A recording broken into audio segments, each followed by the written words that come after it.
Hey, this is Mr. Aiden. This is AP Physics C Mechanics. This is the 2015 AP Physics Calculus Mechanics exam number 2. So let's get to it. We have a projectile here, a small dart. It's being shot at 20 meters per second at 30 degrees. Something that I want to find right away is this is made up of two components. It's made up of 10 cosine of 30 degrees and 10 sine of 30 degrees. Okay, and so my velocity of my dart is split up in one of two ways: my velocity in my x as well as my velocity in my y. You can see my velocity in my x. If I do 10 cosine of 30, making sure we're on degrees, 10 cosine of 30, we get 8.66 meters per second. And of course, if we do 10 sine of 30, we get 5 meters per second. So it's being shot at 10 meters per second at 30 degrees, but it's these components right here.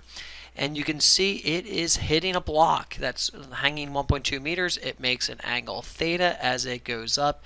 You can see I have a kinematics type problem, I have a momentum problem, I have an energy problem.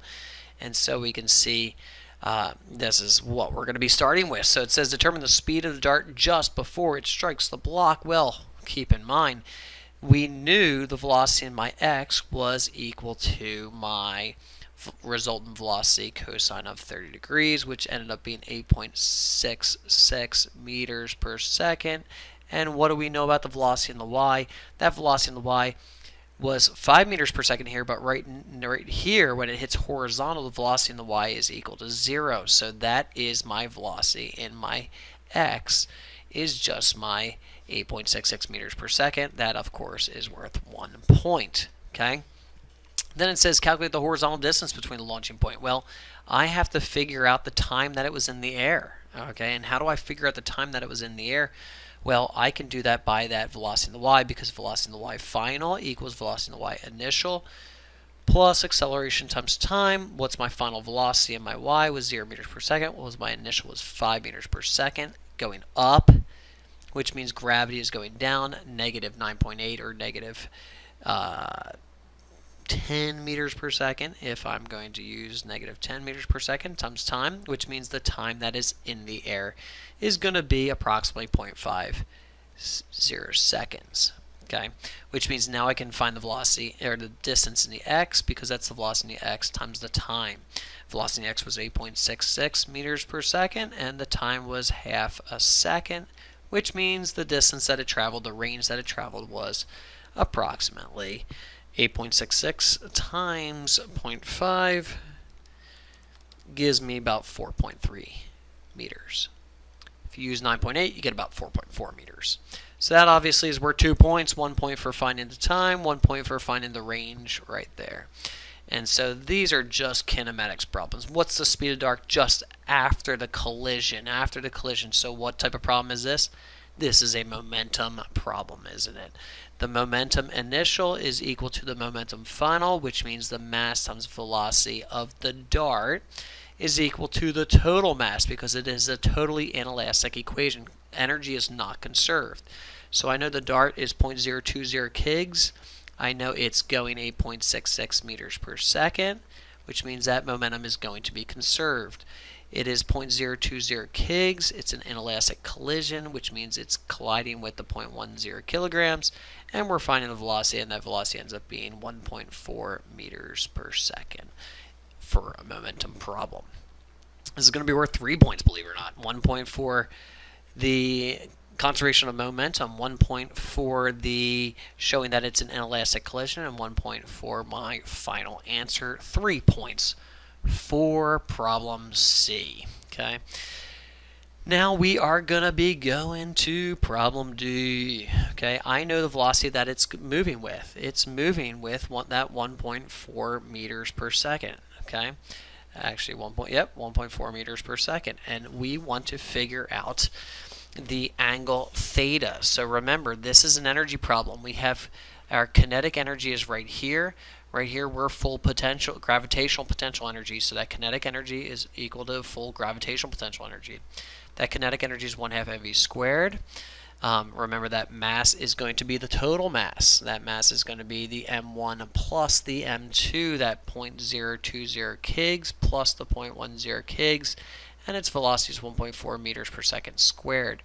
its potential energy is going to be mgh. Okay, that total mass, which is 0.020 kegs plus the 0.10 kegs, that cancels out, and we have gravity, which is 10. And the height, what is the height? Remember, this little small tiny height, we have an equation for that. Height equals L minus L cosine theta. That's an equation you want to know for any kind of pendulums in terms of an energy type problem.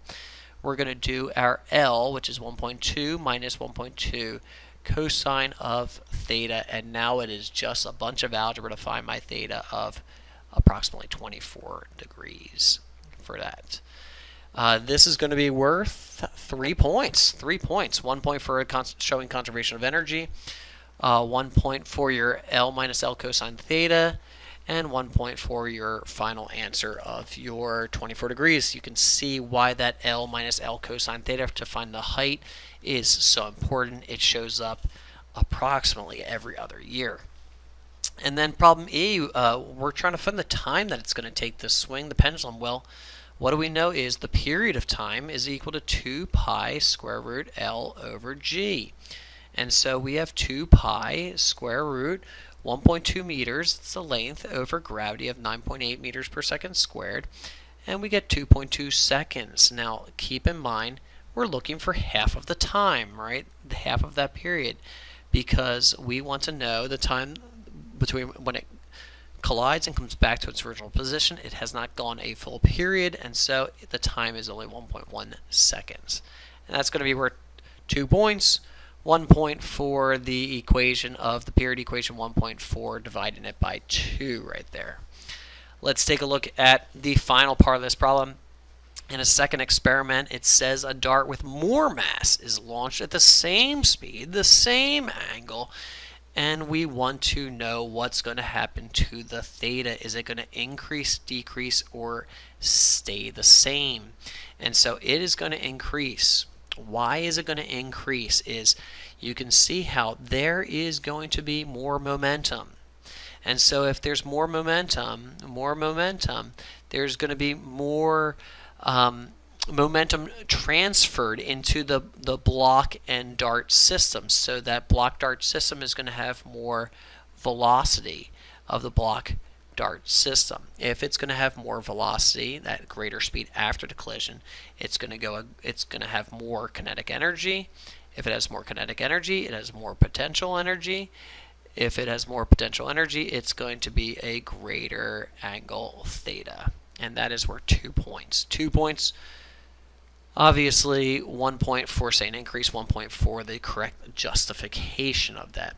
And you can see the last one. What would be the period of oscillation? Well, boy, that would stay the same. Why? Because period is equal to 2 pi square root L over G. Nothing of that has changed. Nothing has changed. And so it's going to stay the same. And so that is worth 2 points. And believe it or not, that was the AP Physics Calculus Mechanics question number 2.